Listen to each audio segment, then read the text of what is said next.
took a couple goes, but you made it, right? So Yes, sir. What's the feeling like for you right now? It's wonderful. It's a blessing. Ready to get back to work. September 22nd, flying out, ready to fight.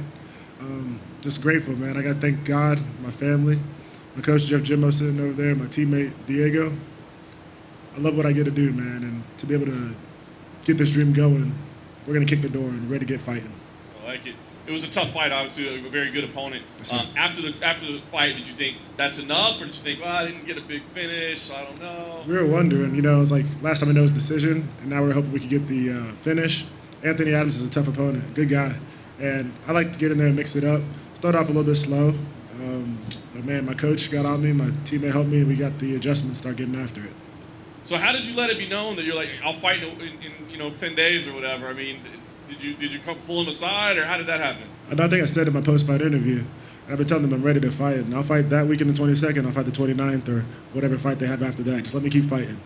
So it sounds like it's done, right? I mean, he said you're fighting Maki Pitolo on that date. Maki Pitolo? Oh, yeah. Is that Coconut Bomb? Yeah. Yeah, let's go. I love that. I love that. Much respect to him. I'm excited to go. Nice. So what will you do between now and then? Will you stay here? Will you go home? What's the plan? I don't know. Whatever they told me to do, I'll stay. I'll just put me back in the hotel, quarantine me. I get back home tomorrow. If they want me to come back, I'll come back. I know my teammate Brian has a fight coming up, so help him prepare. Salter has a fight coming up, so help him prepare. Get back to practice on Wednesday night, Thursday. Get after it. Last thing for me, I kind of wonder during this pandemic era of UFC fighting, do you guys that come off this show think you have a little bit of an advantage because you know what it's like to fight in that environment, where maybe these guys have been fighting in front of thousands of people or whatever, don't know what it's like? I think we're a little bit more acclimated to it. And then again, too, I don't try to get caught up in that. These guys are fighters. They're ready to fight. They're trying to put food on their family's table.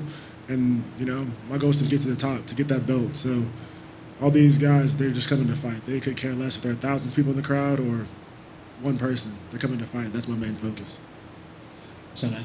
Hey, how are you? So there's a lot of pressure on you, right, with this August 22nd fight, because Dana said, he's got questions and it's up to you to answer them on that evening. So do you look at that and think, I better win, or do you look at that and think, perfect, I get to answer all those questions that you have that I shouldn't have left tonight? I look at it a positive way. I look at it like the pandemic, You could either see the negatives of the pandemic, or we're staying home quarantined, or you could find the best out of it. And I'm excited to fight, ready to do what I get to do. Claim victory on September 22nd, or do what I love to do. My coach, he tells me to make the adjustments. We work within, we can't work out. He had us at his house all quarantined.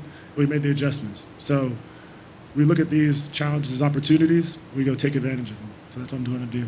Was the plan always to turn around that quickly, or did you finish the fight and think, I better throw a bit of salt onto this one just to keep them interested, or was it always the plan? No, sir. I'm always ready to go. I mean, if you look at my pro debut year, I had 2 fights in March, fought 6 times within 8 months. I love to fight, love to stay active, and this is what I do.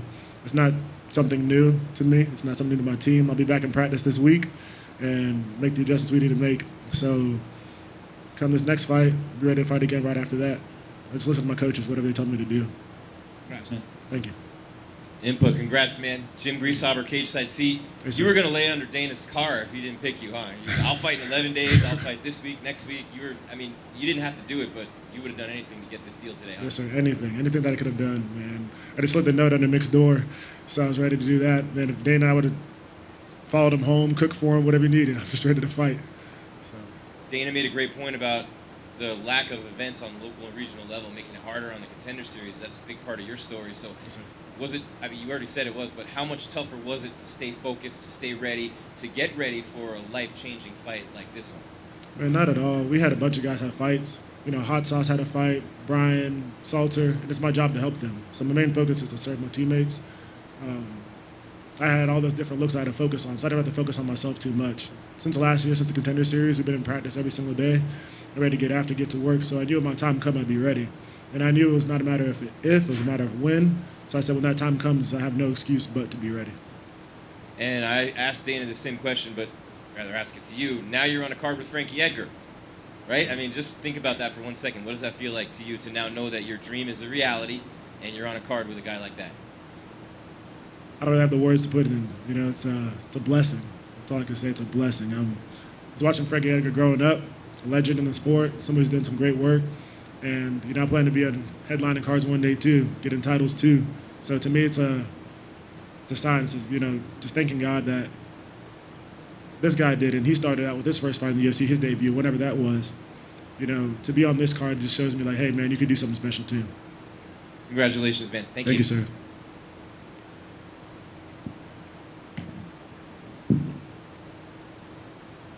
First of all, congratulations, Impa. Thank you. Fantastic job tonight. Just walk me through a little bit. There was in the second round, it was still a close fight. A little bit of disrespect from Adams. He does the hands behind the back, Roy Jones style, Conor McGregor. Did that kind of light the fire, and you really took over them with your takedowns, techniques, top control? I would say lit the fire. I actually thought it was pretty funny. I like it. I like the craftiness, I like the tricks in the game. I think he's a pretty tricky fighter, and I don't think there's anything new from him. I don't think he meant to be disrespectful. He has some really cool tricks, man. He does some amazing stuff with his striking, and for me, it was like, I think there's something coming, so I just want to be patient and see, and not get caught up in the things that didn't matter. The only thing that mattered to me was getting that victory, and he did that. It opened up opportunity for me to strike, but I could care less. I mean, he's in there, he's fighting. He hit me with some good shots, and I knew he was trying to set up something else, so I don't want to disrespect him in the cage and get myself caught, or disrespect my coaches. I just want to stay focused on my job at hand. I appreciate it. Best of luck on that quick turnaround. Thank you, sir. Ready to go.